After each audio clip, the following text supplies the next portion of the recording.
Welcome back to The Big Debate here on the Asia Network with me, Nomia Iqbal. Now, I'm going to ask you a question. How much do you know about the Anglo Sikh Wars?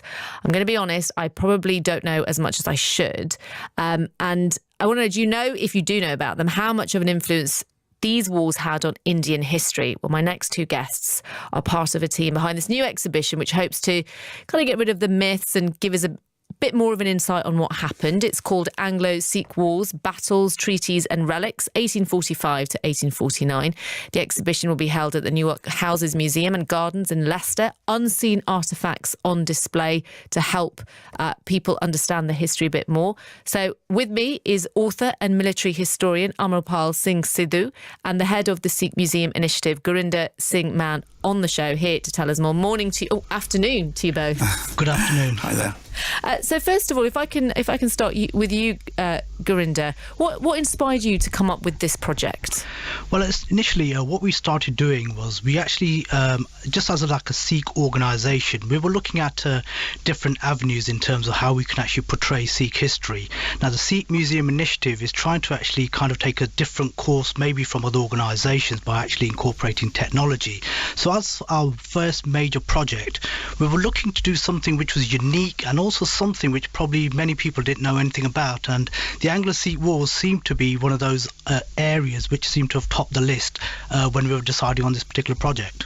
Well, I mentioned before that I don't know about it as much as I should. I mean, I've learned a lot more as I've got older, but certainly at school, we didn't hear much about this. Why do you think that is? It's a very interesting question, actually, because the actual war seems to be something that not only does the British kind of don't really talk about too much, and also on the Sikh side as well, really, there seems to be this kind of a gap in knowledge in terms of what these Anglo-Sikh wars were about. I think from a Sikh perspective, due to the fact that it was the end of an empire which resulted after these battles, is probably kind of a salient point why it's probably not discussed as in much detail. Possibly from the British side, it's also very commonly known that on some of the battles they were on the verge of defeat, which would have resulted in the loss of possibly the East India Empire's kind of a stranglehold in India as well, if they had taken a different course of events, really. And just to bring you into this, Amarpal, is just tell us a little bit about the history of it and the kind of impact that the wars had on India, Punjab and Sikhs. Right. Well, they had. Obviously, they had a huge impact on the Punjab.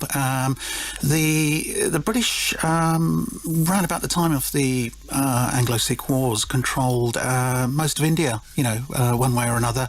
Either they were directly ruling certain areas, or through proxy, through certain Maharajas. The only area that was really outside their control was the Punjab, and that was a huge area running from Multan in the south right up to Kashmir and then right up to Afghanistan. So absolutely huge area. And of course Punjab was independent then, but during the Anglo Sikh Wars the independence was lost. So it's such a significant part of history then, and it's interesting. We're just talking about why it's not been taught in schools, and Gurinder raises a point. It depends which side it's coming from, I guess. Yes, I think the problem is with school curriculums is that there just isn't enough time to teach everything.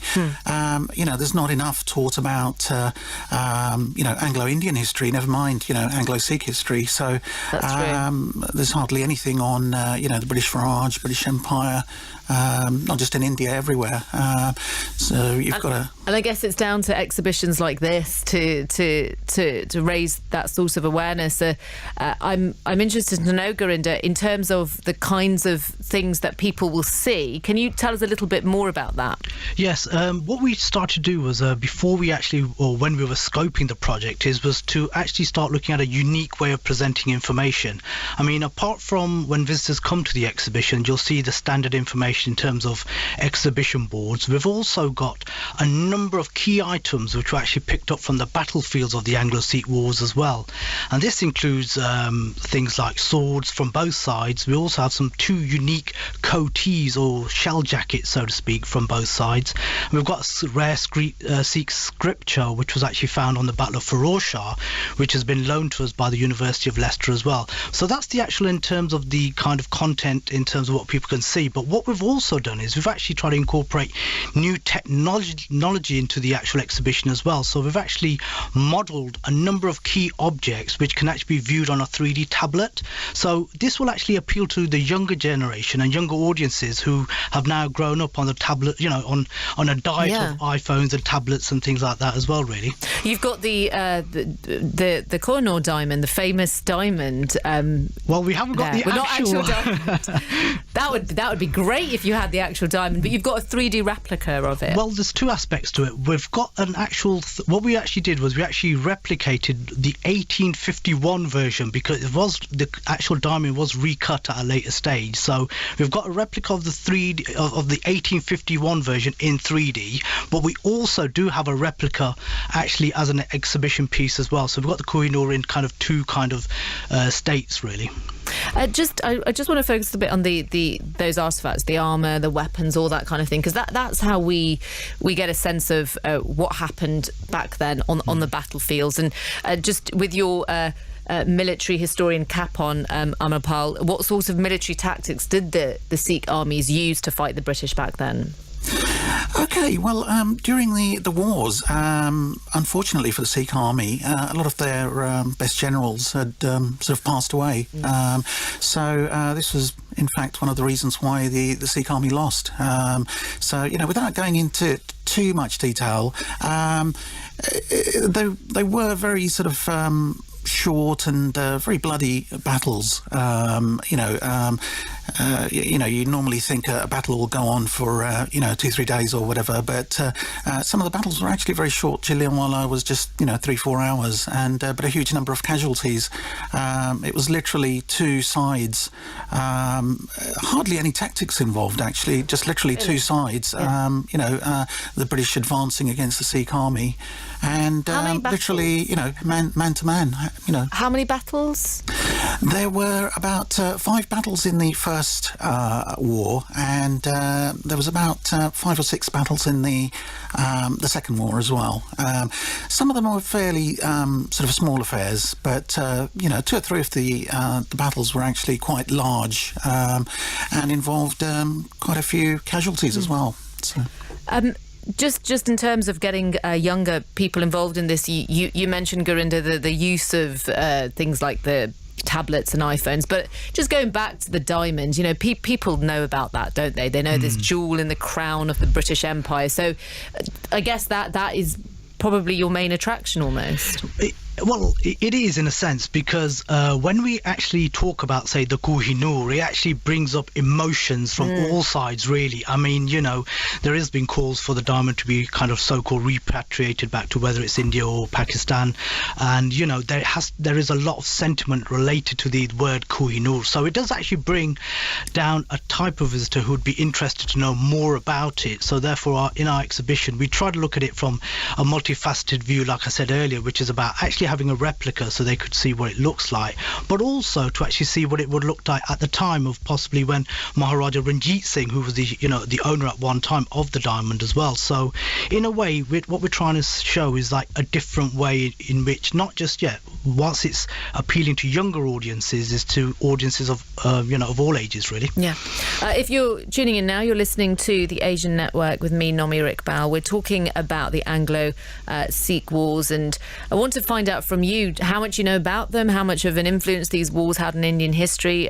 We have 2 really great guests with us, author, military historian Amarpal Singh Sidhu, and the head of the Sikh Museum Initiative, Gurinder Singh Mann, who are telling us about this new exhibition, the Anglo Sikh Wars, which is going on display in Leicester with all these unseen artefacts on display. Do get in touch with any comments you have. Do tweet us as well at BBC Asia Network. We'll continue the conversation in a moment.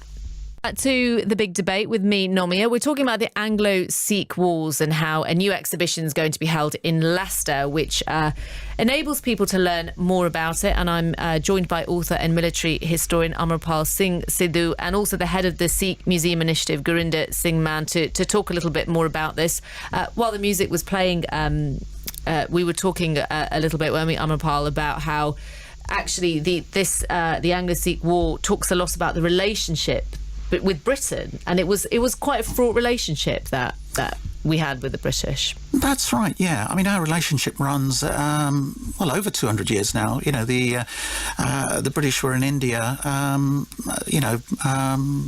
sort of early 16th century, you know, and that's when trading began between the two countries. So we've had, a lot of trade relations, you know, friendly relations, wars, going back literally, 400 years. And for the Punjab, for the last 250 years, it's been, as you say, fraught. I'm thinking of I don't know how you would describe it, Gurinder, that relationship, but I assume all this will be looked at in the exhibition.